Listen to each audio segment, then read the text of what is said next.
Wait a minute. I didn't put a title on here? Oh, I didn't. Okay. No problem. Speeding. When I have time. All right.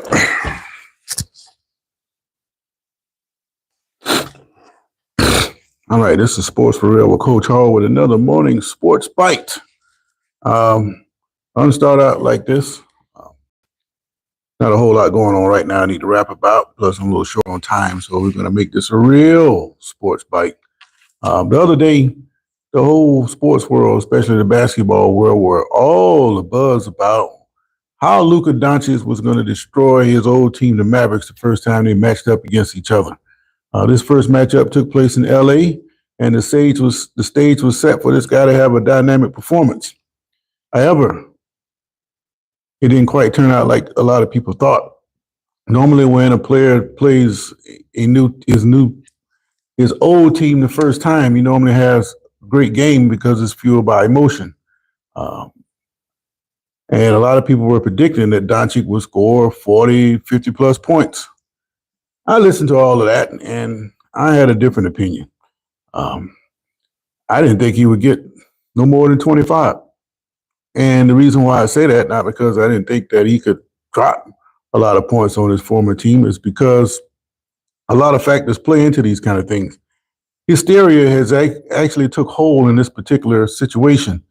Normally, when hysteria takes place in sports, the expected result never materializes.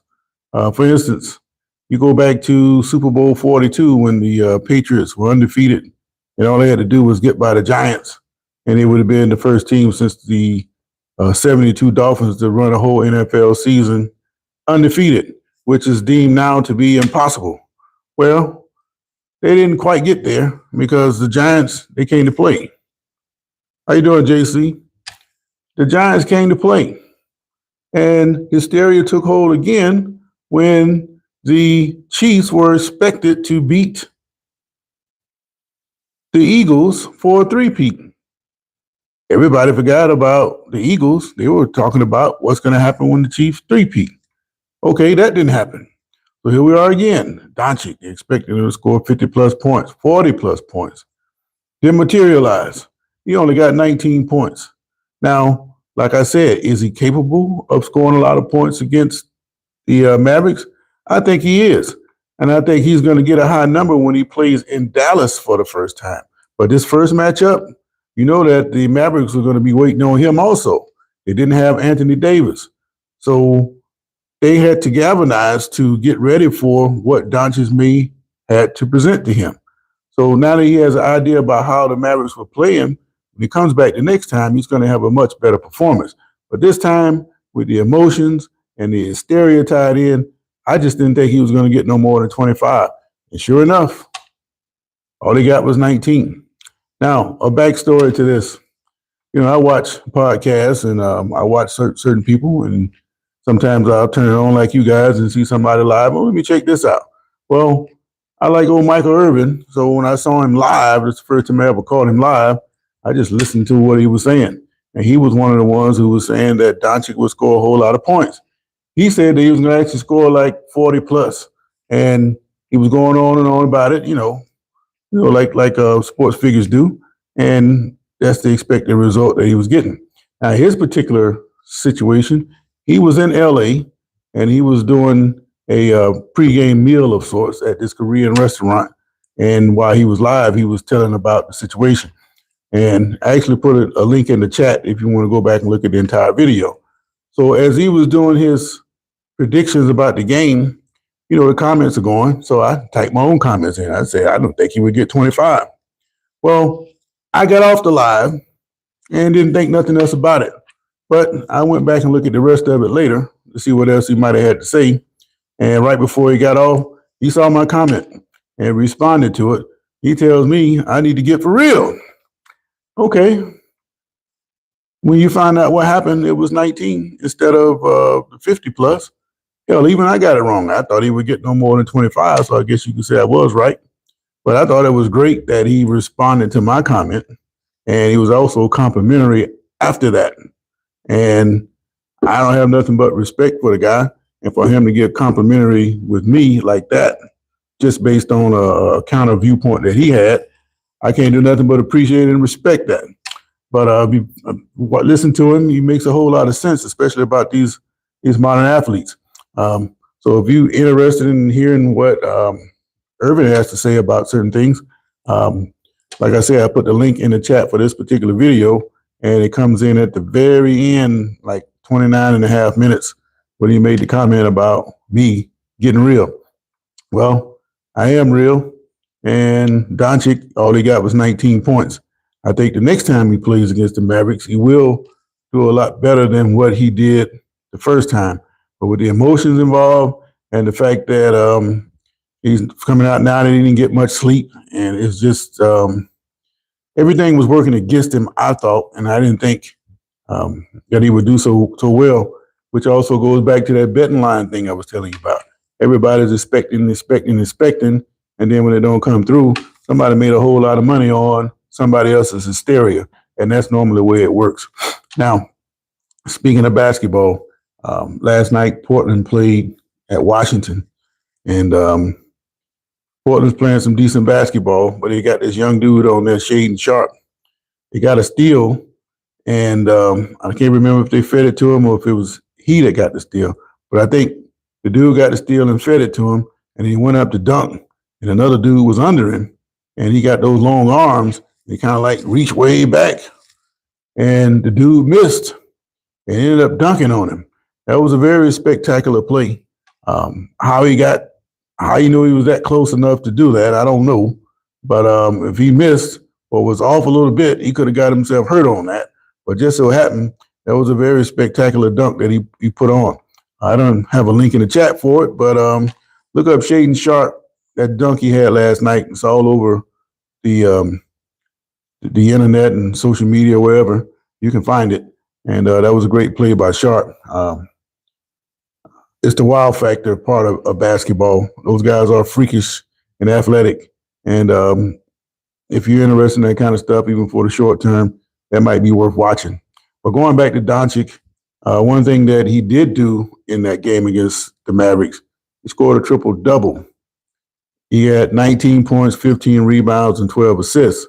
With that triple-double, that gave him a triple-double against every team in the NBA. And he's only one of a handful of players to be able to do something like that. So the kid can play. He's only 25, and his star is only gonna shoot higher. Like I say, he was supposed to get that max contract with Dallas this year at $345 million. But when that new TV deal kicks in, if he becomes a free agent, the Lakers may try to sign him before then. But if you're Doncic, why would you do that? He's a free agent at the end of the 26th season, and that's when you're going to see this guy here pay maybe more than $345 million. I think what he's going to end up with is one of the players to get one of those billion-dollar contracts everybody's talking about. If he can stay healthy and keep on performing at a high rate, then he should do well financially. They're already doing well financially, but he's going to be doing much better than that. But yeah, I thought it was interesting that the old playmaker, he got excited about what he said about me. He couldn't believe that I was counter, but most of the time in these chats, people will say they may believe that hysteria is going to take place, but a lot of times they'll just say it just to agree with whoever's doing the talking. But if you got a disagreement with me, put it in the chat and let's talk about it. But I just thought that Doncic wouldn't get there, and just so happened he didn't. Now, could he have gotten there? Easily. The Mavericks could have laid down and let him do a whole lot. No. The same way that they're bigging up LeBron and Doncic, putting the double team on Jokic of Denver, the same kind of thing the Mavericks put on him. So they're going to have to adjust. And all these games in the NBA really are just ways that you can configure your game plans when you go to make your adjustments during the playoffs. You don't show them everything, and you sprinkle a little bit here and there at the opponent just to see how they react. and then you hit them in the playoffs. And I think that's what Oklahoma City's problem is. People figure out how to play them by the time the end of the regular season hits, then you got a game plan for them. Same thing with the Baltimore Ravens in football. All right, Doncic will be a Laker the rest of his career. Well, he probably will be a Laker for the rest of his career because they're going to pay him or try to pay him. And he can't really go back to Dallas now. It wouldn't make sense for him to go back to Dallas now, especially if Jason Kidd's going to be there. He should hugged everybody after the game except Kidd. He didn't have nothing to say to him. Kidd got too close. He might have swung on him. So that's the real problem right there, Kidd and Doncic. So whatever went on between them probably is the catalyst that led up to that trade. But yeah, he'll probably be with the Lakers. You thought that LeBron probably would be with the Lakers the rest of his career, but I don't know how much longer he's going to be there. I think if he plays another year, that probably is going to be it for him. I mean, I don't see him running up and down the court another 4 or 5 more years. What would be the point? I mean, what's he trying to do? Own all the records? But yeah, I think Doncic, he's going to get paid wherever he goes, so it doesn't really matter. But when he get another 4 or 5 years down the line, and they'll be looking to trade him, kind of like what they did with AD. But again, I never would have traded for AD. He's like one of those high-priced sports cars that look good and run good while they're running, but they break off a lot. And when they break, you're going to pay for it. So you might well go and get you a Chevy or an Infiniti or something that you know is going to run, cost you a fraction of the money, and you got more reliability. AD is like those high-priced cars that break, and to me, it's not that reliable. It's already on the shelf, and who's to say that he won't get hurt again before the playoffs start? So I just don't have much faith in him. But if they can keep those guys on the court, they can be a threat to Oklahoma City. Ricks, where you been, man? I ain't seen you in a couple weeks. I thought you gave it up. But I was just talking today about the Doncic game against the Lakers, not the Lakers, but the Mavericks. And Michael Irvin responded to me. You saying that I need to get for real because I didn't think, like everybody else, that Doncic was going to bust the clock against the Mavericks. He said 40 plus. I'm listening to Shaq and all of them talking about 50 plus. They're getting all giddy and excitement and excited about it all. And just like with the Chiefs, with the three-peat, everybody gets all excited. And then in the end, they don't get the result they thought they were going to get. And I said 25. All he got was 19. JC, I think LeBron wants to get another championship and he will retire. Well, let's just say they win the championship this year. And what's he going to do? He want to play long enough again till his son gets a championship. Or maybe he want to stick around another 4 or 5 years until his younger son makes it to the NBA. Who knows about this guy? He's kind of like Derrick Henry in a lot of ways. They got these diets, and I don't know what they consist of, but I know they cut out all that fast food and things like that. And I know that helps. But you grew up with all that stuff. It's kind of hard to cut loose. But truth of the matter is we are actually designed to eat plants. So because you're designed to eat plants, you think there's no food and energy in that, but actually it is. The meat the cows eat, that's coming from the grass. So you can skip the middleman and go to a plant-based diet and you can perform a whole lot better. And I think that's what these guys are doing. Yeah, it's been a while, Rick, since we caught up. Well, I don't know if the NBA, the Olympic team probably don't want him no more. It's kind of like what they were saying about Diana Taurasi. They're saying that she took Caitlin Clark's spot, and they made a big fuss about that. And I think the same kind of thing with LeBron James. If he is hanging around until the Olympic team, I don't think he's going to be on that. I just can't see it. He's got enough Olympics. Why not just let somebody else get a little limelight like you got? But if he's still playing at a high level, then he deserves to be on the team and put him on there. But I just can't see it happening.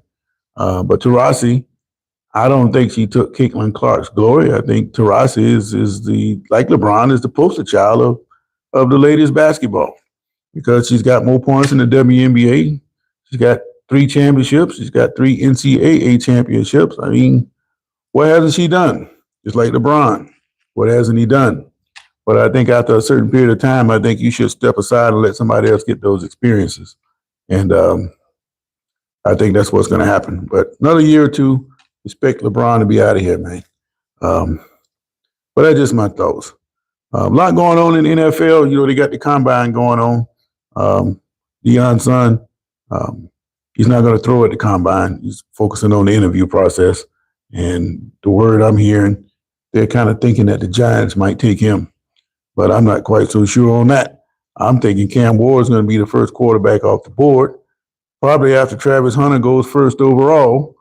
And I think wherever he goes, he's going to be okay. But like I said, if he gets in a situation where he has to run a whole lot, he doesn't have that escapability. Now, you give any quarterback time to throw, he's going to kill you.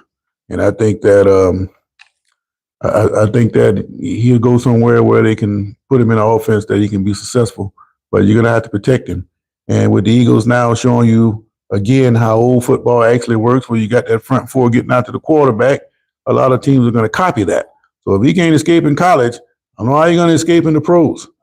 JR, I think that I think he's going to end up in Tennessee if the Titans don't decide to pick up Travis Hunter. If he doesn't go there, he might slip down to number 4 with the Raiders. I'm not quite sure yet. But I do know wherever he goes, I think you should take the offensive coordinator that he had in college, take him to the pros. If you see the success of Jaden Daniels, he's pretty much running the same offense he ran in LSU. So he didn't have to adjust to the game so much. He had to adjust to the speed of the game and the different coverage looks that they were going to give him. But by and large, he's doing the same thing he did at LSU. And I think all these quarterbacks coming out of college, if you really want them to be successful, then I think you should copy what they did in college instead of trying to shove the NFL game down your throat. Why do you think Deion's other son didn't make the combine? Well, he didn't make the combine because he's not really one of the top defensive players. It's not a big deal to him because he got a couple other things going on. He's trying to get into a rap thing, and he just produced some music that seems to be doing pretty well from what I understand. But from the football aspect of it, what I see, he looks like he's a coverage liability. And I think a lot of teams are saying that. But they also know that they can get him on an unrestricted free agent kind of thing, undrafted. So he's going to get an opportunity just because he's Deion's son. But I don't know if he really cares, if he really wants to play or not. But as far as the combine goes, he pretty much brought the combine to him. So he's not affected by that. But I think he's going to get a shot just because of who he is. So it's up to him if he really wants to play or not. But he's going to get an opportunity to play. That's the only reason I didn't think that the team's not really concerned, because they know they can get him for a song. But as far as one of the top defenders that they're looking at, he's not he's not that. I just think he's a coverage liability. And he get up there and hit you if he get in the position. But that goes back to what Gene Stallings said years ago on the NFL films. He can be meaner than a snake and hit like a crocodile. But if you can't get anywhere to hit anybody, you can't play. And I think that's the issue with him. Not saying he's slow. I just think he's be out of position a lot of times. That's just my observation of it. I hadn't seen a whole lot of film, but I have seen him play 7 or 8 times. So, Lock Logan, thoughts on Will Johnson? I don't have any thoughts on Johnson right now. I don't know a whole lot about him. Which Johnson are you talking about? You saying Will Johnson? I don't think I'm too familiar with that one. Give me a little bit more information, and maybe we're talking about somebody else. But yeah, is that the? I know who you're talking about, but man, I see 1,000 football games a year. You don't quite jump out at me. Is that the defensive back?